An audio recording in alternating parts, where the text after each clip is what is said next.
Stupidity, only way you're ever gonna learn. You look back and it's all in the past. I'm dwelling on the thoughts I cannot say to you. If I don't say to... Good morning, welcome to NUFC Matters with me, Steve Wraith and Ross Gregory. We're going to do something a little bit different here. Ross is going to go and sort the roofer out, and I've got to just wait for the washing machine to die down. So we're going to do the adverts first. So Ross, off you go.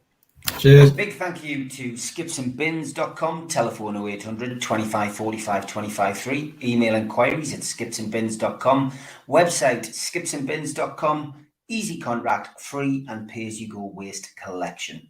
Thanks to Darren Baldwin Funerals, independent funeral directors. You can find them at 304 Old Durham Road, Gateshead. Telephone 0191 478 273 or email Darren at darrenbaldwinfunerals.co.uk or go to the website darrenbaldwinfunerals.co.uk. Thanks to Garden of Healing Dispensary, CBD Hemp and Cannabinoid Specialists. You can find them at thegohd.com. And thanks to 3 Property, who specialise in sourcing investment properties for their clients who are looking to invest in the Northeast. They offer a full in-house service from sourcing the deals to managing the properties for you. They've done over 100 plus deals in the past 12 months for clients all over the UK. Give the guys a follow on Instagram, matty.patter_northeast property and phil.reed_northeast property, or email phil@3property.co.uk if you're interested in getting a good property deal. Thanks also to Mr. Vicky's Sauces. They are handmade in Cumbria. You can find them at mrvickys.co.uk or give them a call on 01768 210 102. Thanks to Media Arts for all the help with the video technology side of things. And thanks to qtechshop.co.uk, the makers of pool tables and snooker tables in Walls and Newcastle, and the guys who run our website, nufcmatters.com. If you want to subscribe to the channel, hit the NUFC Matters logo in the bottom right-hand corner and you can subscribe for free. Hit the thumb up underneath the video to like it. It does us a big favour. And click share to share to your social media, such as Facebook and Twitter. Maybe add it to a Newcastle United group. You can also make a donation. Just hit the thanks button underneath if you're enjoying the content and you want to share something with me or the people on the channel. And you can also click join, which means that you commit to maybe a monthly membership, or you can become a cult member. How do you do that? Well, you go to the website, nufcmatters.com, and you search for membership. What do you get for your £25 one-off payment? You get a cup, a pen, a membership card, and a scarf, and entry into the monthly draw. We also have a smart code. There you go, the QR code there. If you put your smartphone over it, it'll take you straight to the website and you can get involved in a cult membership pack today. We also give you something for nothing. If you subscribe to the show, then email john@nufcmatters.com and get your free car window sticker now. We also support the food bank on here. nufcfansfoodbank.co.uk is the Matchday Bucket website. You just need to go there and you can make a virtual donation. Don't forget, during the season on match days, we're at the Dog and Parrot with Supermac, pre-match and post-match. And we're at Pumphrey's, John Anderson and John Gibson, pre-match only. Also got the Takeover anniversary party coming up at the Irish Centre. Tickets are £2 on the door, and you can get your tickets for that from nufcmatters.com. And Supermac will be at the Terrace Club in Seaton Delaval, Friday the 11th of November. Tickets are a tenner, table is £650, and you can get those tickets from 0191 237 0133. Great stuff. Ross is comfortable in a new chair. I have got no washing machine going on in the background, so we can get cracking. First of all, thanks for everybody's messages on social media. I had a good trip to London, no delays there or back, and paid my respects to the Queen. Fantastic state occasion to be at, although a very sad one, of course. But great to be down there. And we were just talking before we came on air, Ross, weren't we? Just how, what a monumental occasion that was for us to all actually live through. Absolutely. It's whether you were there, whether you watched it on TV, whether it isn't actually your cup of tea at all, and it's not something that you spent your day in front of the TV watching or taking note of. It's still such a historic occasion. It's something the likes of which we'll probably not see again within our lifetime. So one of those that'll stay in the memory for most people for the rest of their lives. Yeah. Yeah, no doubt about it. An amazing occasion, and back to normal now on the show as well. Talking about Newcastle United, and Newcastle won, Bournemouth won. Wasn't quite the goal fest everyone was expecting, and I think most people were expecting a comprehensive win, Ross. Again, social media can ramp things up and make things look worse than they are, but the stats, the cold hard stats, Ross, were 73% possession for Newcastle United, 20 shots. 8 goals, 8 shots on target, one of which was the goal, the penalty from Isak. It wasn't as bad as it felt, I guess. But I think most of us walked away very disappointed with another draw. I think that's the overriding emotion is that it's 2 points dropped. I don't think it's unfair to say that Newcastle were going into that game thinking that they should win, expecting to win, not overconfident or anything else like that. But if the club wants to finish in the top 10, top 8, push on this season, then games at home against the Crystal Palaces and the Bournemouths are games that Newcastle need to be winning. It's as simple as that. And look, the performances have been interesting. I think it's evident that there's a new style of football. There's evident that there's a new tactics, and they want to dominate games, dominate possession, be a lot more front foot than what they've been previously. And the possession stats, I think, I think that's the second highest possession over a 90-minute game that Newcastle have had since the kind of the records began. The Opta stats started, so it's very positive in that sense. But the flip side is that the amount of big chances that were created with that 74% possession were minimal. Some of the attacking play in the final third, certainly in the second half, was lacking. And with the ambition of the club and the ability of a lot of the players in there, they're going to have to do a lot better when they come up against the likes of Bournemouth, who are going to sit in, not be massively ambitious. They're going to put men behind the ball. They're going to come and try and spoil and try and pick a point up. Newcastle have got to do better in that final third. They've got to be more inventive. There's no point having 73% possession stats if you're not creating enough chances, enough opportunities. And that was, for me, was certainly evident on Saturday's performance.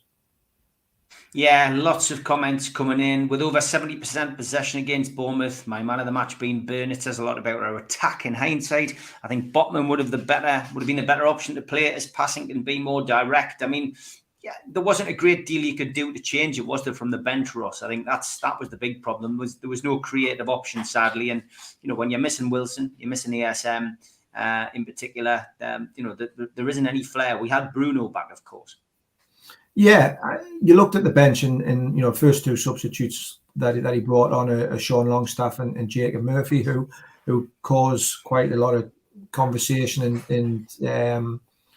and kind of arguments on this channel and on other channels as well, social media, etc. So it wasn't the most inspiring kind of options that he had from the bench. I'll be honest, I was a little bit surprised that Chris Wood didn't make an appearance a lot earlier than what he did. He came on with a couple of 3 minutes to go.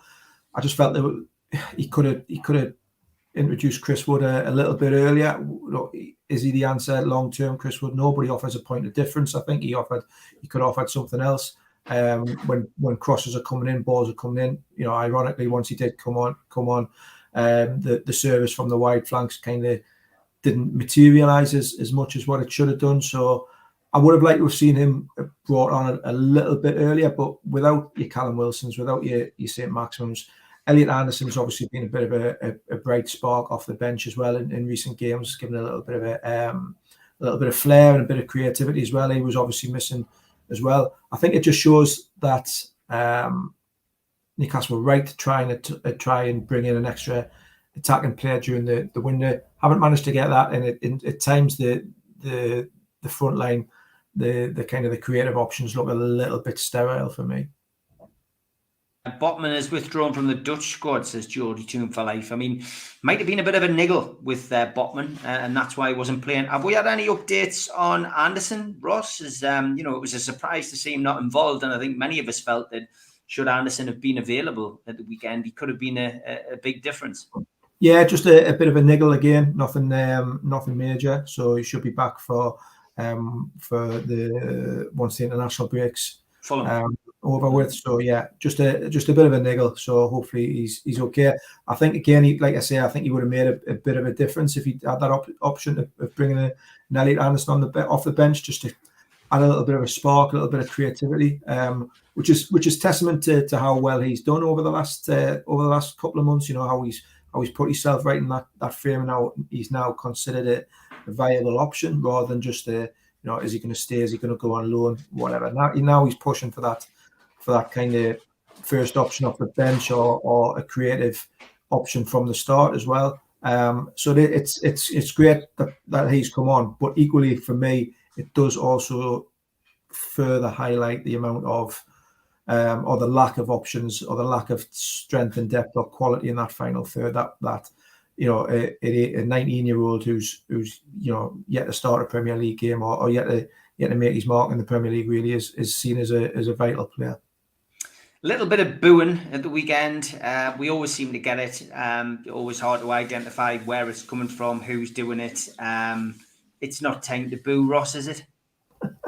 It's crack, isn't it? Absolutely mental. I mean, it just beggars belief for me. It's outstanding. It's astounding. It's look, fans turn up and they pay the money, and you can argue till the cows come home that they've got the right to boo, and they've got the right to say what they want to say and express their displeasure. And it's still got free speech in this country. It is something that fans can do, but let's just get a bit of perspective. Let's get a little perspective. Yeah, it was a poor performance and a disappointing result, but to boo after that, it's nonsense. It's absolute nonsense. I don't care what anybody says. It's just utterly nonsensical.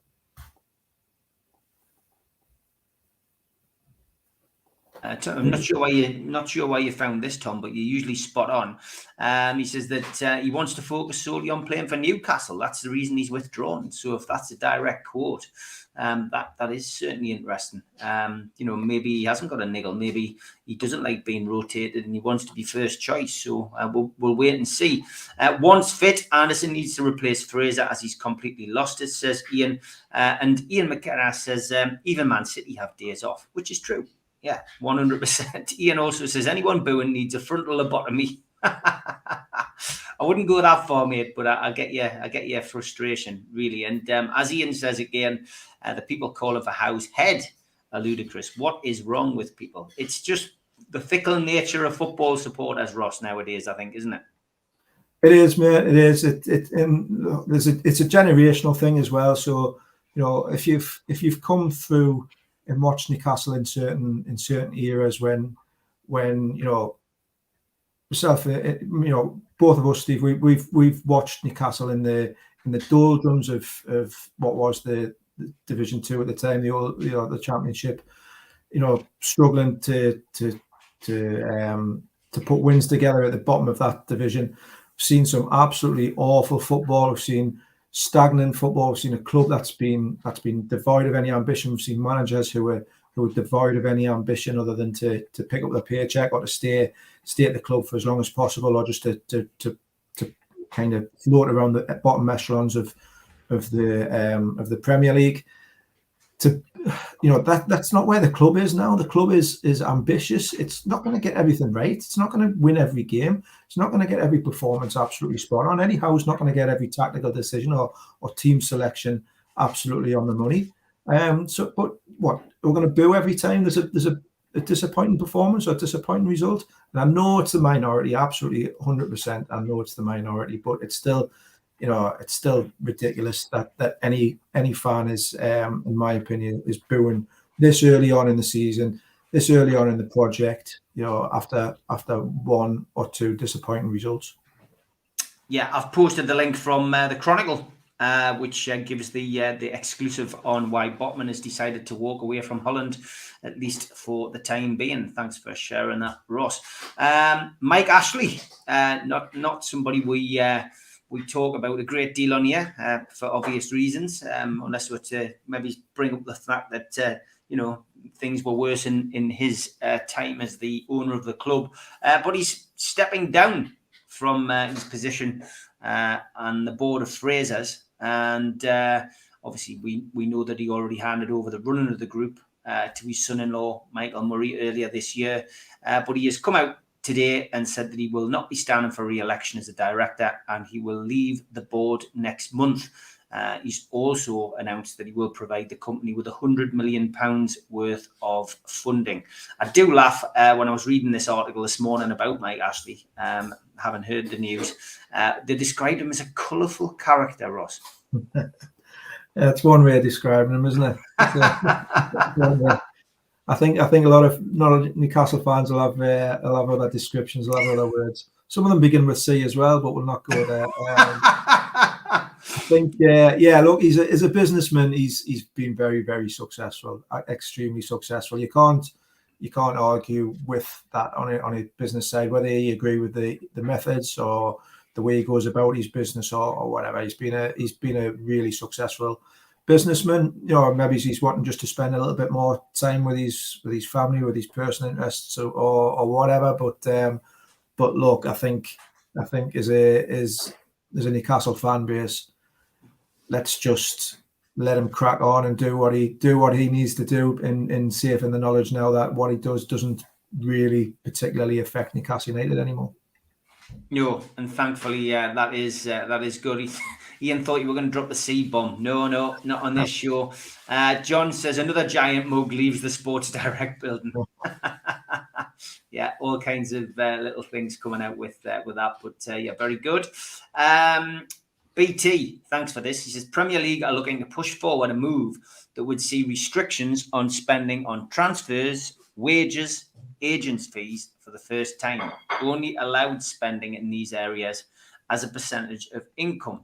Amongst the other proposals on the agenda of Wednesday's meeting, the parachute payments to clubs relegated from the Premier League would be much reduced.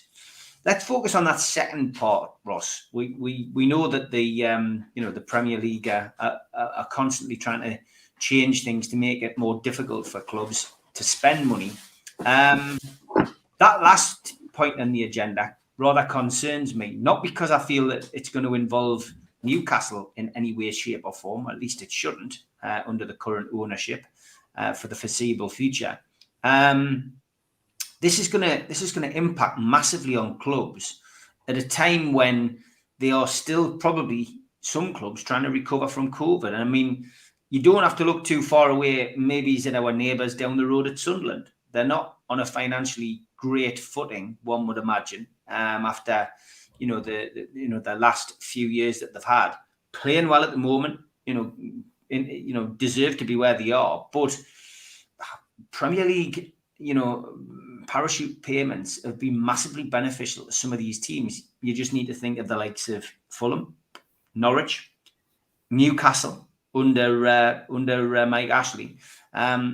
Where would clubs go without that? It's going to impact on the game, because some of these clubs could theoretically go out of business. I mean, Derby County have been teetering on the brink for the last few months. It's a strange one, that, isn't it? It is. So I think for a bit of context on this one, I think it's so the redistribution of the money that the Premier League gives to the EFL is something that's been it's been discussed widely for a number of months and years, if we're being honest. There's the issue with the parachute payments is that it kind of creates, or the perception is that it creates a gulf between the championship clubs who have them, 2 or 3, and those who don't. the clubs that when they get promoted from the Premier League, from the Championship into the Premier League, they can spend ridiculous amounts of money, huge amounts of money, in the knowledge that if they get relegated, the parachute payments will kind of will help their finances. And Sunderland is a prime example, actually, who've overspent, and then when the parachute payments have come in, they've had to use them parachute payments to kind of, you know, bail themselves out, or in Sunderland's case on a takeover. So I think with the Premier League and the EFL, I think there's the mandate that the Premier League have to increase the amount of funding to EFL clubs and to Championship clubs.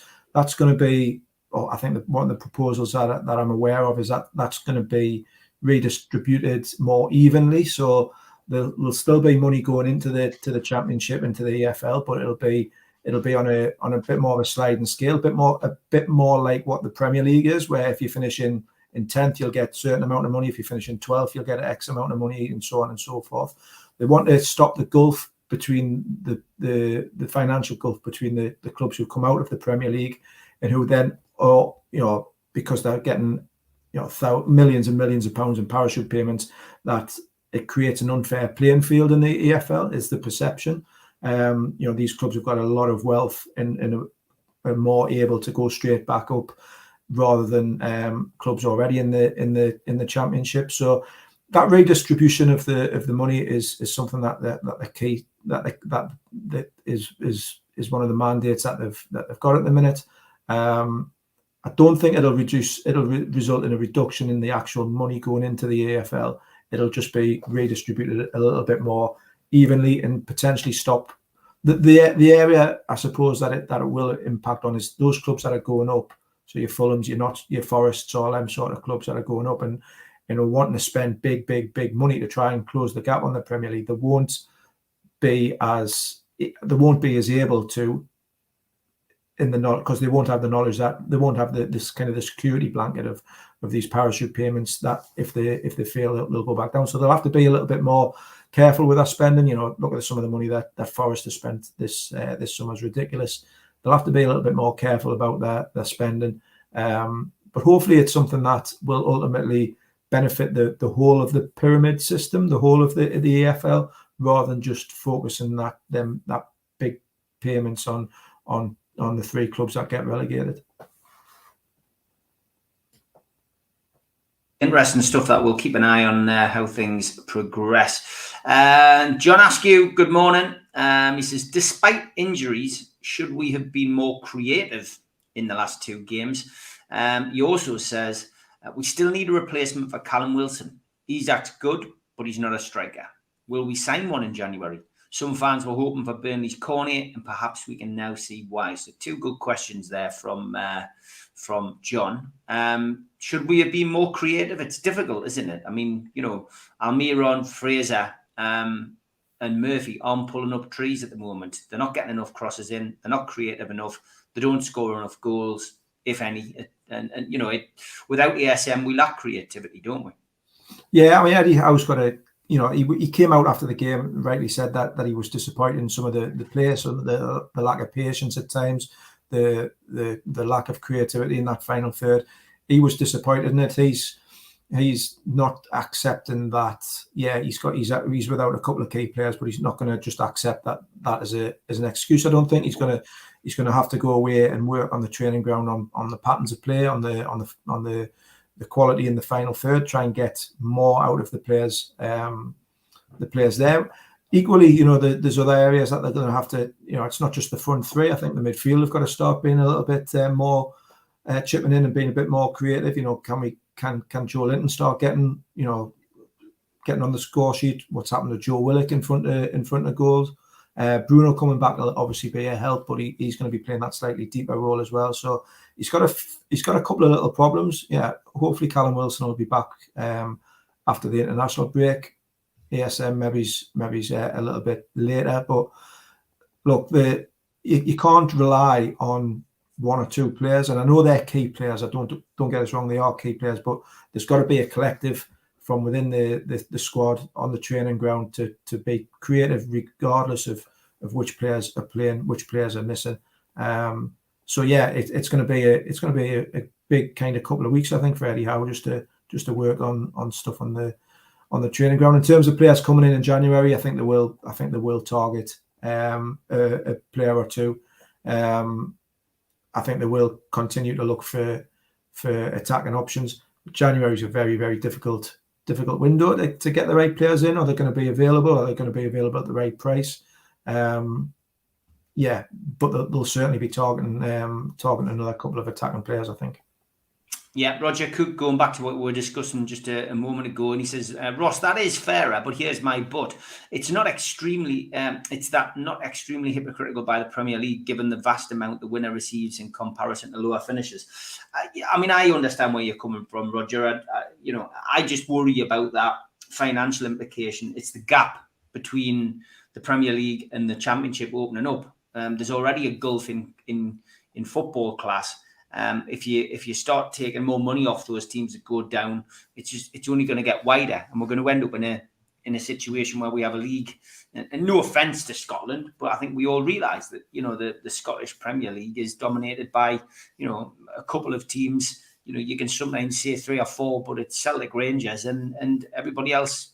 Just they've got no chance of winning anything. So I'd hate to see that happen in this country, especially with the Premier League. And the Championship being, they're not too far apart at the moment. You can come up from the Championship, you can consolidate, you can stay up, and with the right kind of management, the right kind of owner, and the right kind of investment in the transfer window, you can stay up there and you can compete, can't you? You can. That's what makes English football so attractive. It's your pyramid system, your opportunity to progress up. We all know the gulf is getting wider and wider. You're never going to get a club really coming out of the Championship in challenging kind of top 4, top 5, top 6 straight away anymore. They're going to have to build. It's a really tricky one. Look, I think what COVID and the kind of the inquiries and the assessment of the football situation, the football landscape over the last couple of years has shown us that there is a really uneven distribution of wealth in English football, and it's all concentrated on the Premier League, and it leaves the EFL and clubs in there who strive and sometimes overstretch themselves. It leaves them in a bit of a precarious position. Nobody wants to see clubs going out of business. Nobody wants to see something like what's happened with Bury and 1 or 2 others. There's got to be a more even distribution of the wealth from the top down. Try to create a bit more of a level playing field. How the FA and the Premier League go about that is not easy, but the Premier League need to be seen to be doing something, because if they aren't seen to be doing something and they don't do something imminently, then what they don't want is then for government regulation to come in. And that is the other option. If the Premier League don't bring in something, don't try to work it out themselves with the EFL, then there'll be outside influences, no doubt. Yeah, the Chronicles run the story tonight as well. I see. Just taking some quotes from Matty's interview on the Magpie channel with Amanda Staveley. He popped up at the women's game of the weekend, and Amanda was only too happy to come and give an interview with one of the fan podcast channels, which is great. He did ask, what would be seen as a successful season for Newcastle, by the owners, by PIF, by them, and directly quoting the Magpie Channel TV interview, the Chronicle has said, "I think this season we just want to see the football improve every time. It's not just about improvements on the pitch; it's about improvements in the whole of the business, the whole of the company, making sure we deliver for the fans and that we deliver the right pathways for the women. It's across the board." That's giving you a good insight into what would be achieved, what is classified as success. And I think it's echoing what we've said on this channel over the last few days since the Bournemouth game, that Rome wasn't built in a day, and talk of finishing in Europe, etc., is a little far-fetched at the moment. We're building towards that goal. Of course we are, but there is no pressure to get that kind of quick fix now. If we do, it's a bonus. But, likewise, the pressure isn't on Eddie Howe because, he has, he's been backed financially and he'll be backed again in the next couple of transfer windows. So you're hearing it there from Amanda. You're not hearing from PIF, of course, but you're hearing from Amanda. This is where we're at as a football club at the minute. Yeah, I think it just goes back. They've been fairly consistent, I think, all the way through since they took over, coming up to a year ago now, and they've said that it's a project. It's something that they want to work on long term. They want to get all the foundations in place, the building blocks in place. And yes, they're ambitious. Yes, they want to win trophies and challenge in Europe and get in the Champions League and so on and so forth. And they've been very open about that as well. They've not shied away from that. But they've been realistic, and they've always said it's about building a structure, building the club up from the bottom, putting the foundations in place, making sure that it's kind of sustainable as well long term, connecting them with the community and everything else like that. They're the options. That's all that they're wanting to do, and it's something that it's really good to hear. You don't just want the club to come in and throw daft money and not be sustainable. They want to get it right, from the bottom upwards. Yeah, was that your doorbell, mate? Is somebody there to get it? Do you need to get it? Give me 2 seconds. I'll just go and check it. Okay, I'll take you out, bring you back in. Okay, any other questions that we can tackle whilst Ross goes and sorts out the guys who are doing his roof?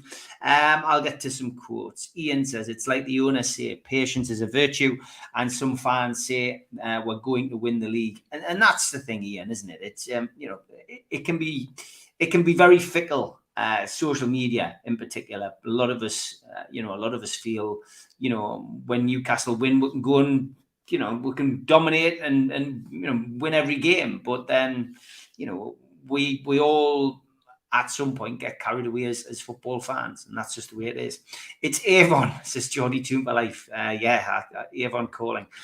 BT says, also Amanda was asked if the plans will include the teams playing under one roof. She said, obviously we are. That's our ultimate ambition. We hope we will get there and do that. So, it was a great interview, and it's great to see her willing to speak to, to supporters. And I'll ask you on that one, Ross. In the interview, she was asked about all the teams playing under one roof, and she said, obviously we are. That's our ultimate ambition. We hope we'll get there and do that. I mean, that must be, great news for the women's team in particular. Yeah, I think the women's games it's a really interesting one. It's obviously a kind of a growth area, and the success that the England women's team saw in the summer with winning the tournament as well. The interest that's there. So I've got a couple of good friends who work within the women's football game as well, and they're saying that season tickets and ticket prices and merchandise and everything else like that, the interest is there. It's definitely a growth area. It's not just it's one obviously for the community and bringing more people into the club and getting more outlets for young girls and women to play football as well. I think it's fantastic. I think it would be really, really good if we could get more games at St James's Park. Increase the awareness, increase the crowds. It's only going to grow. It's a real kind of growth area, and it's something that Newcastle should be involved in. Should have been more involved in than what they are at the minute. You can't obviously fix what's happened in the past, but it sounds like the club are putting the right things in place, doing the right things around the women's team, and hopefully we'll see a successful Newcastle United women's team as well as men's in future. Yeah, I'm sure we will. The women's game is growing and growing and growing, and that is good to see. Paul Gallant, good morning. It was good to see you at the weekend. Thanks for all your promo that you do. He says, hi, Stephen Ross. Now they've accepted that they've made mistakes, VAR officials. Does this mean that all the teams who lost points will get them back? Just want our opinions on that. In an ideal world, you could do that. I'm afraid, Paul, I can't see that happening at all. And I'm sure you agree, Ross. It would be a nice thought, but it doesn't work like that, does it? No, it doesn't work, and it shouldn't work like that. You can't go and kind of referee or look at games in a in hindsight. Just doesn't work. And so this VAR stuff, and I'm going to get on a bit of a hobby horse here. It's starting to get on my nerves a little bit. Not just I've had a little rant I think last week about the standard of officiating and the standard of VAR as well. But what I'll also say is, we've always had, this is football. We've always had controversial decisions, contentious decisions, things that don't go your way, things that do go your way. A bit of luck on with VAR at the weekends. Was it a handball? Yeah, technically it was, I suppose, but it's one of those that could have gone against Newcastle if that had been in the opposition area. Would you have been disappointed if that had been given? I think I would have been disappointed, if that had been given against my team. But it's just swings and roundabouts. Sometimes you'll get some and you won't. The other thing is, we could have had a penalty in the 27th minute and we would have won the game. Well, no, you wouldn't, because the goals change games. It changes the flow of games. Just because you might have scored in the 27th minute or the 48th minute or whatever, it doesn't mean that means that you're going to go and win a game as well. You've got to be. It's football. You're going to get some good decisions. You're going to get some decisions against you. Let's just crack on and enjoy the ride and stop whinging on about we could have had this many points, or we could have been second in the league, we could have been 8th in the league. Ifs and buts. We are where we are. The league is where it league. There's no kind of conspiracy against Newcastle United. It'll even itself out hopefully over the season and get some good get some positive and bit of luck. And teams will end up where they end up in a league table based on their performances and not kind of refereeing decisions, in my opinion. Yeah, I would agree. John says Howe's brought in his own defence, one midfielder and Bruno and one striker and Isak, until he brings in another 4 or 5 of his own players. It's a transitional period. Next season is the time to judge him. And Trevor says, final third is a project on its own. The quality must improve without haste. It's a results business. Therefore, goals equals results equals progress. 2 good points, lads.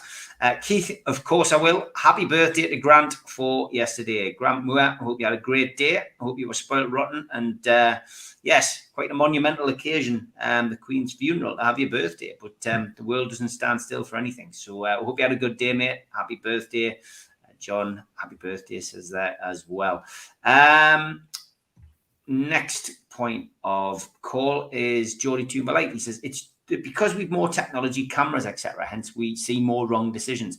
I prefer a ref and 2 linesmen, but hey ho, those days are sadly gone. Yeah, I mean, it's what I keep saying about rule changes, Ross. We seem to be bringing in new changes, season in, season out. Of course, technology changes things. But, we did all right without all of this, didn't we? Yeah, of course we did. Look, and the game moves on. It does move on, and technology in certain areas is important. It will improve the game. Goal line technology. That's going to improve a game, and you're going to get the right calls on those. With a lot of VAR stuff, though, it's still human error. It's still human. It's still a human who's interpreting that challenge, that handball, that contentious decision. So you're never going to eradicate. You're never going to get every decision either right in what in your opinion is right, or technically right. There's going to be that's football. I don't want it completely sanitized. I don't want it to be run by robots and have decisions made by somebody 30 miles away or 80 miles away or via some sort of satellite imagery or what 3D imagery or whatever. I don't want that. I want it to be a game which has ebbs and flows, which has controversy and contentious decisions, which means that it's a really exciting product, not something that's spoiled by people whinging on about this decision or that decision. Ian says it's because we've got old codgers using new tech. Have you ever seen your granddad trying to use an Xbox controller? I can't use an Xbox controller, so I'm saying out on that one. It's an interesting way of describing it. I'm starting to feel like an old codger as well, Ian. I hope you haven't bandied me in with that crowd. Darren says, we're starting to see deluded fans already wanting Howe out. It's really sad to see. We've had a positive start of the season and we're unlucky dropping points due to VAR. It's still early days and Howe needs to be given time. I agree with you 100%, Darren. And, it's just the fickleness of football fans, as I've said. And, yes, we've drawn too many games. We were looking at Crystal Palace and Bournemouth after the game against Liverpool and the way we performed against Liverpool and Man City, that ultimately Newcastle were going to go on and get 6 points, best case, worst case, 4 points. But that's not the way football works. And, people are now looking at the Fulham game in this mindset, going, Fulham, Mitrovic, we could end up getting hammered. It's a kind of game Newcastle could go down and win. So you can't predict football, Ross. It's why we love it, isn't it? You can't predict football. You can't predict the Premier League. Newcastle. Not many people would have given Newcastle a chance of going toe to toe with Man City and coming away with a 3s each draw. It's just an unpredictable game. That is absolutely right, Steve. Why we love it. You don't want to be able to say, oh well, this is 3 points. That's going to be 1 point. Might as well not play the league. Let's not bother. It's not playing games if we're going to predict all the results. Yeah, it has been I think the last 2 results have just taken the edge off some of the optimism that was there at the start of the season. It's one of them though. You're either a glass half empty or a glass half full kind of person. It's one defeat all season or it's one win all season. You know what I mean? It's fine margins, and yeah, there's going to be tough games to come. But Newcastle have shown that they can go toe to toe with any team in the league this season, and going to places like your Fulhams and so on and so forth, and going to the Emirates or going to Spurs or wherever, it should hold no fear for Newcastle these days. The standard of performances, the style of football, the ambition that the club's shown, it's all positive. Yeah, it needs to be converted into results on the pitch, but let's give Eddie Howe and the players a little bit more time before we start jumping on their backs. As John with a bold prediction, I think we'll win the league. 2027 is my prediction. The journey will still be a good one. And in the meantime, keep the faith. Yeah, I agree, mate. We need fair decisions, says Michael. And Ian says, it's true, though, VAR officials are retired refs. Kenneth says, if people can't see the progress we've made and are not happy, they are expecting too much. Simple. John asks Ross, will financial fair play hold us back as it restricts our potential investment? The sixth benefit, because their income is greater at the moment, it's hardly an even playing field. Look, financial fair play, we did a show, myself and Ben Jacobs on it. We chatted about it. We opened it up, and we will hit brick walls, I'm afraid, until our earning power and our investments, etc., increase. And that's just the way it is, Ross, isn't it? Until we start matching the turnovers of the likes of Man United, we will always be playing catch up. Yeah, 100%. The commercial arm in Newcastle United has been left pretty much to rot. It's gone backwards over the last 14, 15 years. We know why. But that's just the truth of the matter. The revenue streams and the income and the commercial activity of your Man Uniteds and your Arsenals and your Liverpools and so on and so forth are massive miles ahead of Newcastle. It's going to take a little bit of time to catch up.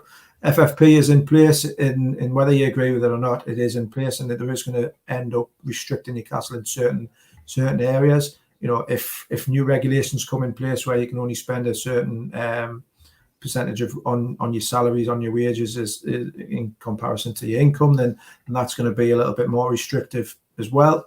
It's going to take it's not an even playing field at the minute. It's going to take a little bit of time. They've gone to the days of a Abramovich coming in or a Sheikh Mansour or whatever coming in and being able to just blow the competition out of the water and spend whatever they want. The powers that be want football to be a bit more regulated than that. Newcastle are just going to have to try to find a way of working around that through smart recruitment, through smart scouting, through strong commercial activity, through excellent management both on and off the pitch. and they will be able to get there. You know, you don't have to spend the big money to get there. Leicester have shown over past seasons that you can compete on a smaller budget than what the top six have. Other clubs have shown it in previous years as well. You've got to be smart about it, and it is going to be tough. But yeah, I'm sure Newcastle are doing everything that they can to close that gap. Yeah, and they will do. You just got to give them time. Gary says you get a lot of people coming on Facebook saying the score prediction. I, for one, never comment on them. It's wise, that, Gary. Wise, because it does come back to bite you on the backside. Try being a podcast host, mate. You know, I think me, Malcolm, and Gibbo on Thursday was 3-0, 4-0, 5-0. So, yeah, you can be miles wrong and it can come back to bite you on the backside. Ian says, if there's one thing the PIF know about its finances, we will catch them. Don't worry. And of course, yeah, I mean, forthcoming or incoming sponsorship deals, it's all gonna go into the pot, and that's all gonna help, Ross, isn't it? But unfortunately, there was a little bit of a mess left behind by the previous owner, which we needed to sort out. Yeah. Look, there's some stats somewhere. I've seen. I don't know if it's Kieran Maguire or Swiss Ramble or someone else like that on Twitter, who show the kind of where Newcastle were 14, 15 years ago commercially in comparison to your Spurs and your Arsenals and teams like that, and how those clubs have all kind of overtaken Newcastle over the last 14, 15 years commercially. There's a lot of work needs to be done to get Newcastle up to the levels where they should be at and challenging the top six. But yeah, give them time. He's right. It's, you know, if PF know one thing, it's about finance, and they'll know how to kind of get that side of the business up and running again. Yeah, Chris makes a good point as well. He says, unfortunately, Newcastle are starting their commercial development from ground zero after a decade of neglect from the fat controller. Andrew, he says, it's my fault. I keep predicting 7-0. Well, law of averages, Andrew says you'll get it right one day. We always have that situation where there's, a team gets a hammering from another team, and Newcastle will hand one out at some point of that, I'm sure. Not at the moment, though, I don't think. International break, of course, coming up. It gives us the opportunity to get a few players back, Ross. And Callum Wilson, it is reported this morning, is very close to making his recovery. The Times newspaper said he's back on track to return from injury and should be available for the Fulham game. And not so good news on ASM. Sounds as if his return to fitness is going to be delayed for a little bit longer. Yeah, so Eddie Howe said after the game or before the game, I can't quite remember. I think it was before the game that ASM's had a little setback, a bit of a minor setback in terms of his recovery. So that one will be a bit of a concern. Callum Wilson was pretty close, I think, for the Bournemouth game, but the decision was made just to give him that extra couple of weeks before pushing him back into action. So yeah, I think he'll be back on the training ground, joining in pretty much full sessions over the next couple of weeks with a view to being back for the game after the international break, which will be great news, great positive news. Whether he gets thrown in straight away from the start, what does that mean for a kind of partnership with Isaac? What does it mean for that front three? Be one for Eddie Howe again to pick over the bones out of over the next couple of weeks on the training ground. Yeah, ESM's frustrating though, isn't it? I mean, he is our creative outlet. The goal he scored against Wolves, of course, winning the Premier League goal of the month, and rightly so. But he is a big miss, and if it's going to drag on, it is a bit of a concern. That it is. Again, he provides that little bit of difference, doesn't he? A little bit of magic. And look, it's interesting because how many, there was a lot of talk last season about his end product. He's, how he frustrated fans, how he frustrated teammates and everything else like that. I think you can see the elements of his game that have improved since then, but he offers a bit of a difference. He offers a bit of a spark. Sometimes it works from, sometimes it doesn't, but at least he's got that ability to take players on, make things happen, create things in that final third, and he is a miss. If I go back to what I said earlier on, if he's going to be injured for a period of time, then Newcastle have got to find a way of creating and scoring goals without him, without Callum Wilson, without ASM, without anybody, because players will pick up injuries, players will be out. You've got to get them patterns of play right, so that you take a player out, put somebody in. Yeah, they might not be as good, but you're still gonna create things and score goals. Yeah, Roger says, looking forward to Eddie Howe having a real plan B after bench improves in quality. And a lot of people saying that we don't seem to have a plan B. But I pointed this out at the weekend. Isn't it just because teams like Crystal Palace and Bournemouth have now decided to come and set up in a defensive manner against us. In the past they were coming out and trying to have a go at us. And it's a respect thing, isn't it? The way that we find ourselves at the moment. It is, and teams are going to do that. Teams aren't necessarily going to come and always have a go and be ultra positive. Newcastle are probably going to have the bulk of possession and dominate games, especially at St James's. And then they've got to try and find that. They've got to try and find that plan B. They've got to find a way of breaking teams down who sit deep or who put 8, 9, 10 men behind the ball.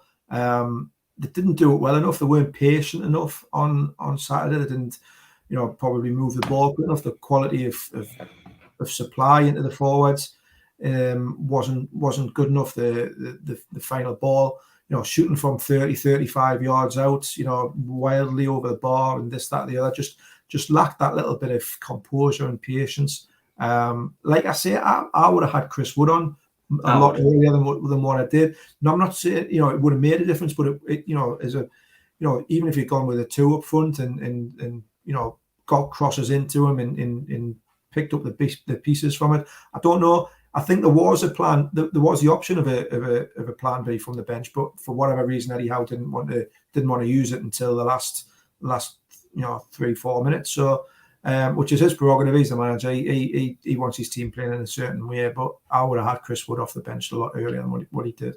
Yeah, Roger says, I'm not having a go at Eddie. I think he's mint, which is fair enough. Terry Gardner on Facebook says, why don't you ask Howe to consider a 3-5-2 formation? Pope in goal. He says, when Maxi isn't available, Pope in goal, Cher, Byrne, Botman, Trippier, Bruno, Willock, Joe Linton, Target, Isak and Almiron. We've all got different ideas. I mean, Isak's clearly not a through the middle centre forward. He likes to drift to the right. He likes to play with his, facing goal, charging players down. He's not a back to goal kind of person. I'd like to see him play Wilson and Isak together against Fulham. I've got to be perfectly honest. But changes of formation. I'm not sure whether it would make any difference. And I think Eddie's happy playing the way he plays. Yeah, I think the Isak Callum Wilson kind of partnership is going to be something that they're going to have to work on. Isak can play just off the front. He can drop a bit deeper. He likes to pull out wide. Maybe push him out left hand side or right hand side. If you've got Callum Wilson through the middle, you can still probably play a kind of bit of a lopsided 4-3-3 maybe. I don't think he'll change to a 3-5-2 or anything else like that at this point. I really don't. It's not massively broken, Newcastle. It's where big changes of systems are potentially needed. I think it's just fine tuning, just tweaking that maybe that front three. And like I said, I'm still not 100% happy or convinced with the midfield makeup, the midfield contribution. I think that needs to be improved a little bit more, certainly in that final third.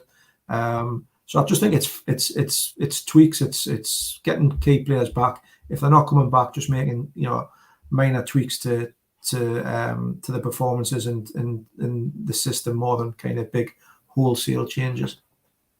Yeah, I don't think judging Isak with how bad his service has been really means much yet. Says Dan's a good point. He's not getting any service whatsoever. I said on Saturday, Haaland could probably play in Newcastle's team and not get anywhere near the amount of goals he's got. So service is a problem. We know that, and that'll be rectified in the transfer windows coming up. Jody Toomberlife says loads of YouTube channels and fans and social media saying Wood is shite. As soon as we have a day off, get Wood on. Just imagine if he started, he would have been hammered again. Yeah, exactly. I get your point, Jody Toomberlife. Lots of people look for a scapegoat when things aren't going well, and Wood certainly would have been made one. I do agree. Isaac Wilson, ASM is goals. I think Miggy will be dropped, unfortunately. Yeah, Ian. Again, I said that at the weekend. There will be somebody who has to make way, and I do feel it will be Almiron. He had a good pre-season, but no real goals, and didn't even get a cross in at the weekend, Ross. Yeah, look, he's a player who he started the season really, really well, had a really good pre-season. What I'll say though is that how often are you going to have that front three available, all fit and available? Not Isaac Wilson, ASM. In an ideal world, yes, that'll probably be the front three in some way, shape, or form. But with Callum Wilson's injury record, with ASM's picked up a few little knocks and niggles just because of the style of play that he is. You very rarely get a run of games, 4, 5, 6 games where all them players are fit. So you've got to have a squad. You've got to have other players who will come in, whether that's Almiron or whether it's Ryan Fraser or whether you're doing something different. You've got to get more out of these players while they're at the club. Your Almirons and your Frasers, and Almiron frustrates. He works hard. His pace and everything else like that, and he does contribute, but we just need that little bit more in that final third, whether it be through assists or through goals. Yeah, the best example of service is probably Longstaff's pass against Liverpool. Look at just how ruthless he was with regards to Isaac. Darren says it would be interesting to put Wood and Isaac up front together. His Wood could be like Sheringham type of player. I think that's a great shout. Again, that's something which he could have done at the weekend, but for whatever reason, he chose not to. It's down to Eddie Howe. We've got to trust him. Dan says, with this being anywhere in the top half season, are we not better sticking with him and Botman to learn as much as they can for when it matters the most? And getting back to the centre half position there. And Darren says the one thing we know this weekend, there will be goals in the Fulham game. As Fulham do have a goal, they won't be parking the bus like Bournemouth. Of course, it's 2 weekends time, Darren, international weekend this weekend, but I get where you're coming from. Yeah, different. It's horses for courses. Fulham will be the home team. They'll be coming out. They'll want to make a point. And yeah, Newcastle can, play maybe it's a different game against them. And hopefully with Wilson back alongside Isaac, we've got a little bit more threat up front. So yeah, it could be an interesting game, that Fulham game coming up. Ross, coming towards the end of the show, just give us a shout out to where people can find you and your work. Yeah, just doing bits and pieces on the Mirror and on the Chronicle. You can catch us on Ross Gregory 9 on Twitter. One quick shout out actually is just while it's in my head, we're doing on the Mirror and the Chronicle, we're doing a best Premier League transfer of all time, 30 years of the Premier League. We've got a short list of I think it's 30. Yeah, it is 30 for 30. So we've got we've shortlisted 30 best transfers of all of the Premier League era. Mr. Shearer is in there with his £15 million move. If any Newcastle fans want to get behind that and support him, there's a certain I'll not give it away too much, but there's a certain Brazilian from down the road who is number one, who is leading the poll at the minute for the greatest Premier League transfer. So a little Brazilian from further down the A19. So yeah, if any Newcastle fans want to vote for Mr. Shearer and get him up the top of the leaderboard, that would be great. Great stuff as always from you. I'm back. I promised you a double whammy today with Ben Jacobs at 3:00 this afternoon. Set a reminder and don't forget to subscribe to the channel. I'll have off to get me lunch. Got a couple of things to do, and I'll be back with Ben at 3:00. Look forward to getting Ross on again next week. Take care, Ross. Cheers, Steve. Cheers, guys.